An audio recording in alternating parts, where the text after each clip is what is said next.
Every morning sun rose over a quiet town where the sound of ticking clocks filled the air. Inside a small workshop, an old man sat at his wooden desk, surrounded by hundreds of clocks, big, small, round, square, each ticking at its own rhythm, yet perfectly in sync. He had spent his whole life repairing them.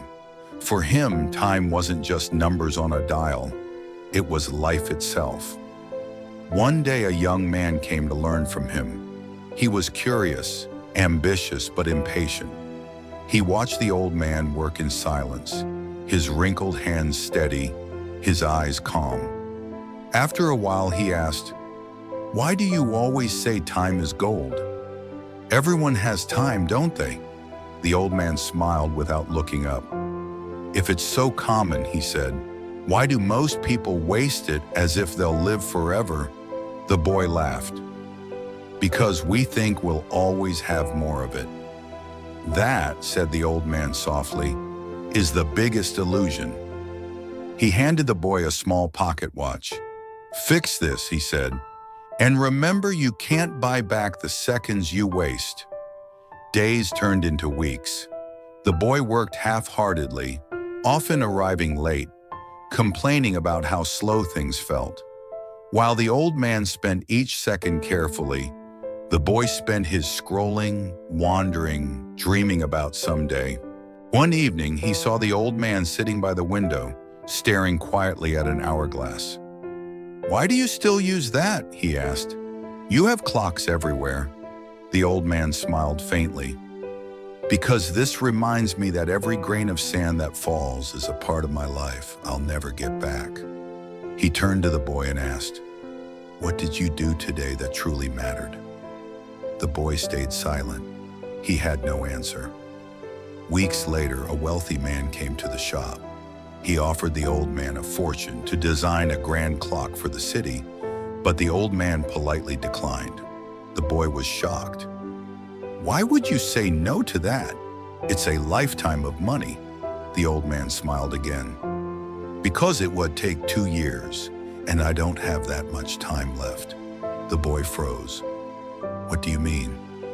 "My hands grow weaker each day," he said softly.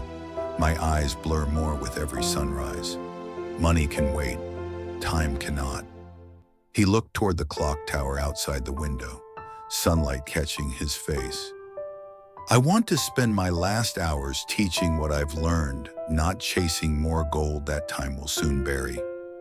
Months passed. One quiet night, the boy found the old man sitting beside the ticking tower, a candle burning low beside him. He was repairing his last clock. "Do you know why people fear old age?" the old man asked without looking up. "Because they lose their strength?"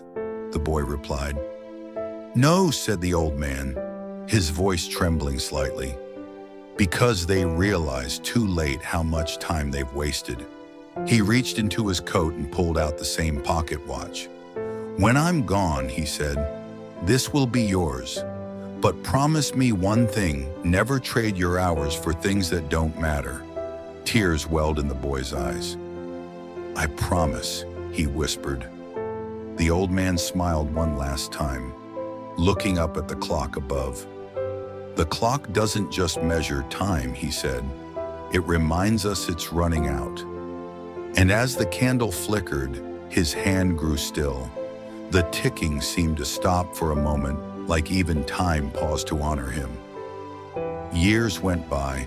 The small workshop still stood at the corner of the street. Now the same young man, older, calmer, sat behind the same desk.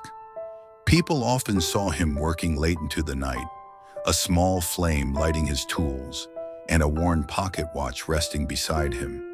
He never wasted a minute. Every hour was spent creating, helping, and living with purpose. Above his desk, carved into the wood, were words the old man once said, "Time is not money, time is life." One morning, a little boy entered the shop. He watched the man fix a clock and asked innocently, "Sir, why do you keep looking at that old watch?" The man smiled. Because it belonged to someone who taught me how to live. The boy hesitated. Can you teach me too? The man looked at him kindly. Only if you promise one thing, never say, I'll do it later. The boy nodded eagerly. The man smiled and handed him a small broken watch. Then let's begin. The clock tower chimed outside, echoing through the valley as if time itself approved.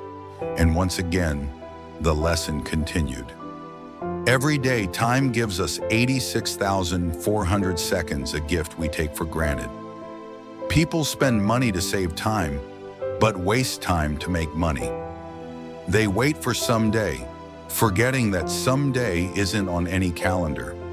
Your time is your life. Protect it. Spend it wisely. Live it fully. Because once the clock stops, no amount of gold can make it tick again. Don't count every hour. Make every hour count.